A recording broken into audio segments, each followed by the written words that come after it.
சகோதரர் பசீர் முகமது அவர்களை வரவேற்புரையாற்றுகின்ற ஜமாத்து தலைவர் தெரிவித்துக் கொண்டு வாழ்த்துவிட பெறுகிறேன். நன்றி.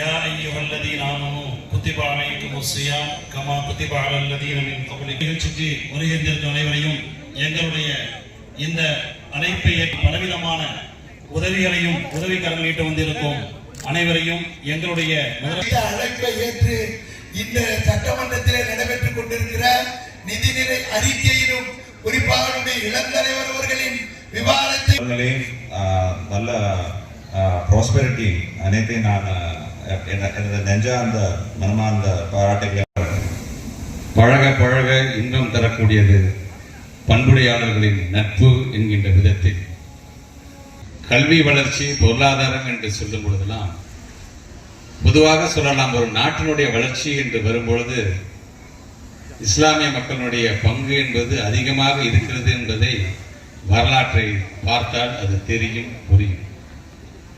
ஆக இப்படி எல்லா விதத்திலும் தமிழ்நாட்டிற்கும் தமிழக மக்களுக்கும் தமிழுக்கும் அதிக பங்காற்றிய இஸ்லாமிய சமுதாயத்தை என்றைக்குமே கொண்டாடக்கூடிய ஒரு இயக்கம் எதுவென்று சொன்னால் அது திராவிட முன்னேற்ற கழகம் என்கிற அந்த பெருமை எங்களுக்கு எல்லாம் உண்டு. இன்னைக்கு எங்களுடைய சமகர சிக்ஷாக்கான பணத்தை நிறுத்திட்டாங்க கொடுப்பதை. அதே போன்று நம்முடைய சிறுபான்மை மக்கள் குறிப்பாக இஸ்லாமிய சமுதாய மக்கள் படிப்பதற்கான கல்வி அந்த ஊக்கத்தொகை நிறுத்தி விட்டார்கள். இன்னைக்கு அந்த ஊக்கத்தொகை உதவித்தொகையை நம்முடைய தமிழ்நாட்டுடைய முதலமைச்சர் இன்னைக்கு ஏறத்தாழ 12 கோடி ரூபாய் மதிப்பில் ஏறத்தாழ 1,01,159 பிள்ளைகள் பயன்படுகின்ற அளவிற்கு அதுக்கான நிதியை விடுவித்திருக்கார் என்று சொன்னால் கல்வியும் சுகாதாரம் இரு கண்கள் வெறும் வார்த்தைகளுக்கு மட்டுமல்ல, அனைத்து தரப்பு மக்கள் பிள்ளைகளும் படிக்க வேண்டும் என்று இன்னைக்கு தொடர்ந்து இன்னைக்கு நம்முடைய தமிழ்நாட்டுடைய முதலமைச்சர் உங்களுக்காக உழைத்துக் கொண்டிருக்கின்றார். ஆக வருகை தந்திருக்கின்ற இன்றைக்கு நாம் நம்முடைய இறைவனிடம் துவா கேட்கின்றோம். இறைவனிடம் துவா கேட்கின்ற அதே நேரத்தில் உங்களிடம் நாங்களும் துவா கேட்கின்றோம். நமக்காக வாழக்கூடிய நம்முடைய மாண்புமிகு தமிழ்நாட்டுடைய முதலமைச்சர் பல்லாண்டு காலம் வாழ வேண்டும் என்று சொன்ன ஏதோ தனி மனிதன் அவர் வாழ்வதற்காக மட்டுமல்ல, நாம் இங்கே வருகை தந்திருக்கின்ற கண்ணியமிகு இஸ்லாமிய சமுதாயமாக இருந்தாலும் சரி, கிறிஸ்தவ சமுதாயமாக இருந்தாலும் சரி, அனைவருமே ஒன்று சேர்ந்து ஒரு அண்ணன் தம்பி உறவோடு நாம் வாழ்கின்றமே, அதுக்கு ஒரு பாதுகாப்பு கவசமாக இருக்கக்கூடிய நம்முடைய மாண்புமிகு தமிழ்நாட்டு முதலமைச்சர் வாழ்வாங்க வாழ வேண்டும் என்கின்ற அந்த துவாவை உங்களிடம் நாங்களும் கேட்கிறோம். ஆக அந்த விதத்தில் இப்ராஹிம் وعلى آل إبراهيم إنك حميد مجيد اللهم اغفر لنا ذنوبنا وخطايانا كلها يا رب العالمين நாங்களும் கேட்கிறோம்.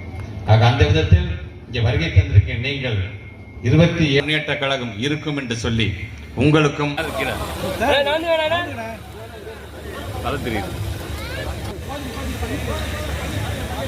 கை வளர்த்து சார் எல்லாம் உள்ளோடாங்க